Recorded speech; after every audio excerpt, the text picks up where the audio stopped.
नमस्कार, good evening. बहुत स्वागत है आप सबका। मैं पुनीत पाठक हूं और आप देख रहे हैं खबरों का महा बुलेटिन न्यूज डिकोड, जहां आपको मिलती है दिन की तमाम बड़ी खबरें और उसके पीछे की असल खबर। नाम मजहब का,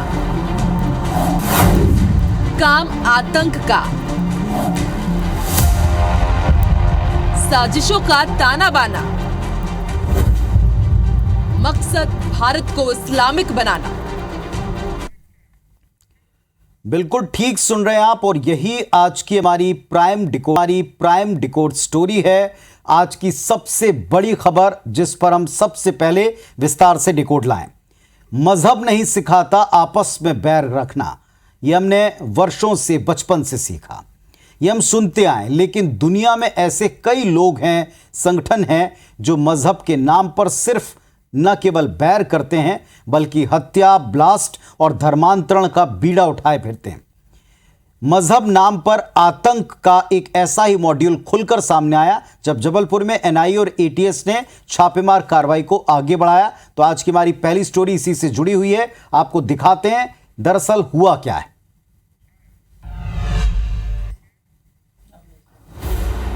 जबलपुर में एनआईए और एटीएस की दबिश में एक के बाद एक बड़े खुलासे हो रहे हैं। पकड़े गए 3 आरोपियों सैयद मामूर, शाहिद और आदिल से पूछताछ में खुलासा हुआ कि वो साल 2050 तक भारत को इस्लामिक राष्ट्र बनाने के साथ साथ आईएसआईएस के मॉड्यूल पर काम कर रहे थे। फिसा बिल्लाह नाम से उन्होंने एक व्हाट्सएप ग्रुप बनाया जिसके जरिए वो युवाओं को बरगलाने और कट्टरता फैलाने के काम में जुटे थे। तीनों आरोपी ऐसे नहीं हैं कि पढ़े लिखे ना हो, तीनों अच्छे खासे पढ़े लिखे हैं। 19 साल का मोहम्मद शाहिद खान JEEE का टॉपर रह चुका है और जबलपुर के गवर्नमेंट इंजीनियरिंग कॉलेज का स्टूडेंट है। वो पिस्तौल के अलावा आईडी और ग्रेनेड खरीदने की फिराक में था। वहीं सैयद मामूर अवैध हथियार सप्लाई करने वालों के कांटेक्ट में था और फिसा बिल्लाह ग्रुप में धार्मिक रूप से उन्माद फैलाने वाले वीडियो सेंड करता था। उधर आदिल ने सोशल साइट पर एक चैनल बना रखा था जिसमें उसके 92,000 सब्सक्राइबर हैं और इसमें वो इस्लामिक कट्टरपंथ फैला रहा था।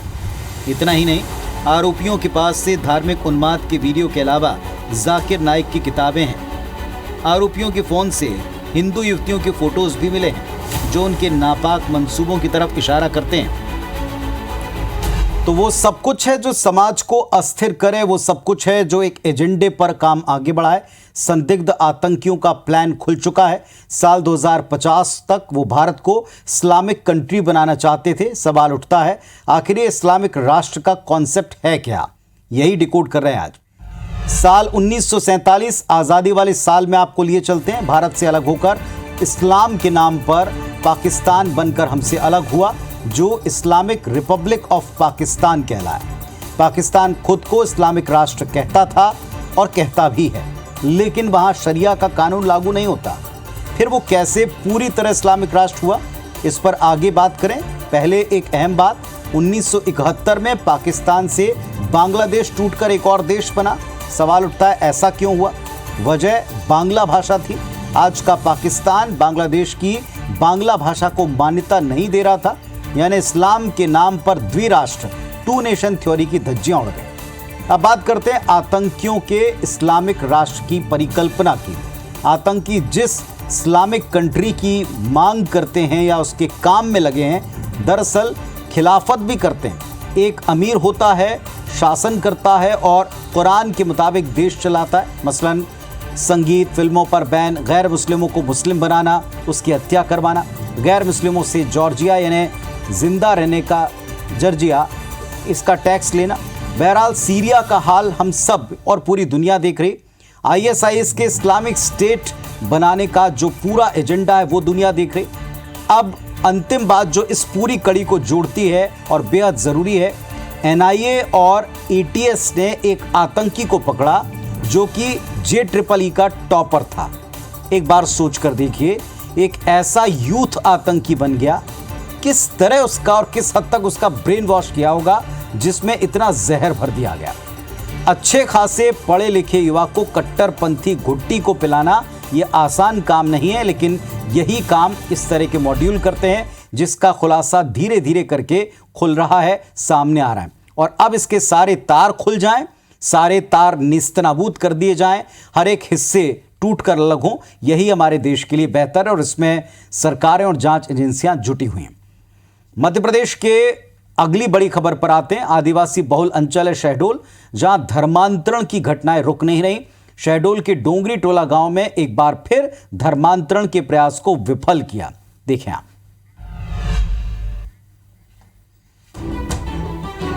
एक बार फिर शहडोल में धर्मांतरण का मामला उजागर हुआ। दरअसल जिले के डोंगरी टोला गांव में पास्टर कुछ आदिवासियों का धर्मांतरण कराने की कोशिश कर रहा था, लेकिन समाजसेवी सुनैना सिंह को इसकी खबर लग गई। इसके बाद मौके पर पहुंचकर समाजसेवी ने पास्टर को जमकर लताड़ लगाई। इस घटना का वीडियो भी सामने आया। पुलिस ने पास्टर समेत 2 लोगों को अरेस्ट कर लिया है।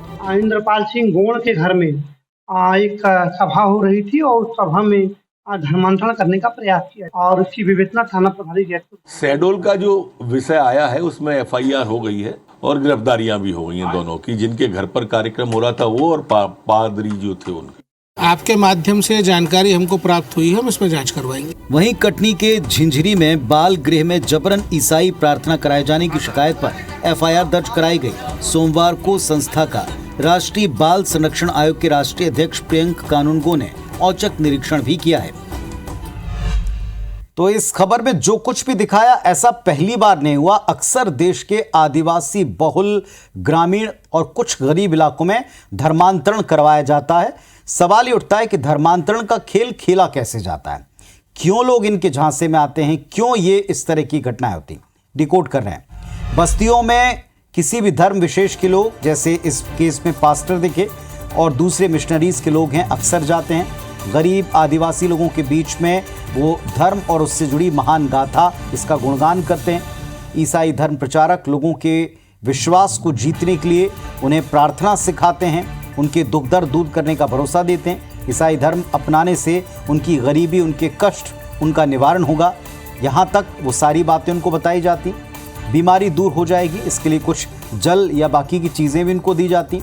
दूसरा तरीका, मोटिवेटेड लोगों को मिशनरी ज्वाइन करवाकर 4 से 6 माह तक पगार भी दी जाती है। 6 महीने के बाद 12 से 16 हज़ार प्रति माह साल भर तक मिलता है और इस दौरान लोगों को ईसाई बनने के लिए प्रेरित कराना होता है। ये कुछ लोग मोटिवेटर के तौर पर काम करते हैं। 1 साल पास्टर की उपाधि मिलती है और पास्टर को 30,000 रुपये महीना दिया जाता है।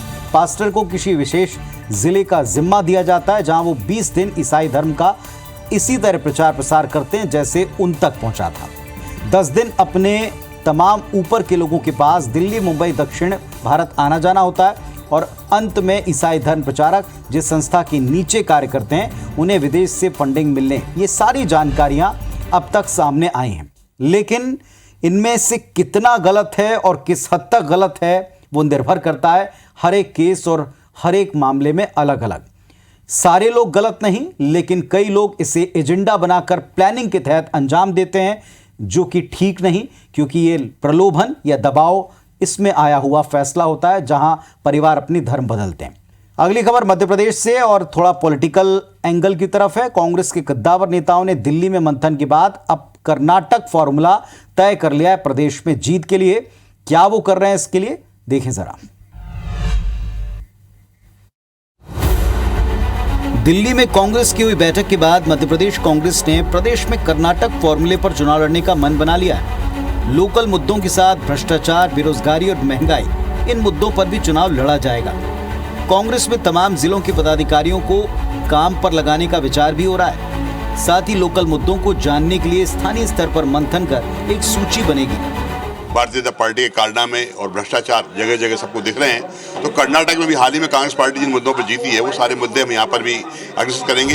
इधर बीजेपी ने कांग्रेस की इस तैयारी पर तंज कसा है। कहा कि कर्नाटक फॉर्मूला है क्या, केवल तुष्टीकरण की राजनीति है। पहले कांग्रेस कहती थी मध्य प्रदेश में एक चुनाव जीते दमो पैटर्न, अब कर्नाटक फार्मूला ये है कि तुष्टीकरण करो और बांटो राजनीति करो। शायद यही फार्मूला कांग्रेस का है जो कर्नाटक का फार्मूला है। कर्नाटक में मिली भारी जीत से उत्साहित कांग्रेस प्रदेश में इस फॉर्मूले पर चुनाव लड़ने की बात भले ही कहती हो, लेकिन कांग्रेसी नेता ये बात जानते हैं कि हर प्रदेश के मुद्दे और मिजाज अलग होता है। अब जैसे भारतीय जनता पार्टी ने अपनी डेफिनेशन दी है कि क्या है कर्नाटक फॉर्मूला, वो उसे सीधे तुष्टीकरण से जोड़ते हैं, लेकिन यहाँ वाकई एक सवाल है कि कांग्रेस जिस कर्नाटक फॉर्मूले का जिक्र और विश्वास जिस पर कर रही वो है क्या। डिकोड करते हैं।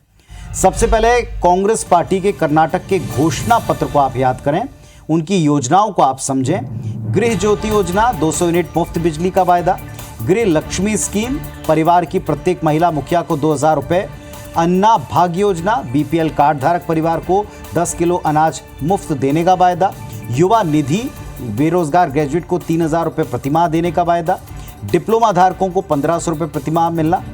अर्थ ये कि कर्नाटक में एक बार फिर मुफ्त चीजों के वायदे का असर अगर हुआ तो कांग्रेस पार्टी जीत के 200 यूनिट बिजली मुफ्त, सस्ते सिलेंडर, ऐसे मुद्दों पर यहां भी थोड़ा यकीन और रुझान दिखा रही। पुरानी पेंशन योजना को वापस लाने का मसला वायदा हो। बीजेपी हाल के दिनों में इन मुद्दों पर काउंटर पूरी तरह से कर नहीं पाई। महंगाई, बेरोजगारी, करप्शन ये चुनाव के केंद्रीय मुद्दे हैं। 2024 आम चुनाव से पहले सभी दलों के लिए संदेश है कि अब मुद्दों की सियासी पिच पर वो थोड़ा वर्क करें, होमवर्क कर लें। वायदों और डिलीवरी को नज़दीक से लोग परखते हैं, ये कर्नाटक ने दिखाया, इतना तय है।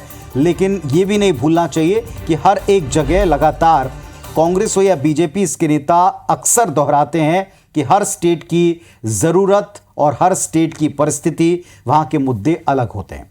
अब देखते हैं कि क्या हूबहू वहां से कॉपी है या कुछ अलग चीजें इसमें जुड़ती हैं। अगली खबर है छत्तीसगढ़ से, जहां आम आदमी पार्टी ने एक बार फिर अपनी ताकत दिखाई, अपने कार्यकर्ताओं को बुलाया, उनको शपथ दिलवाई। लेकिन इस समारोह की कुछ बातों पर कांग्रेस ने उंगली उठाई तो बीजेपी ने कहा सबका स्वागत है, आने दीजिए वक्त, पता चलेगा। पहले खबर देख लें फिर डिकोड करेंगे। सिर पर आम आदमी की टोपी, हाथों में एक पेपर और हाथ उठाकर शपथ लेते इन तमाम लोगों को देखिए।